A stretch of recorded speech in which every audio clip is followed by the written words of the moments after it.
Want to know how to view marketplace messages in Messenger? Well, no worries. In this video, I'm going to show you an easy step-by-step plan on how you can do it. It's super simple and under a minute, so let's get straight to it. Now, first things first, simply open up your Messenger application, and once you have done that here, you should be provided with this chat screen right here, and on the bottom right side, you should be seeing something known as the menu. So just simply select it, and now once you have selected menu, you should be provided with this interface right here. And now once you are provided with this interface here, you should be seeing marketplace on top. That should be right below settings. So you can just simply select it, and here you can be seeing your marketplace histories and the messages. So you can just simply select and chat accordingly, and that's it. Super simple and easy.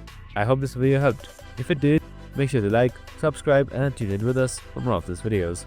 Have a good day and see you in the next one.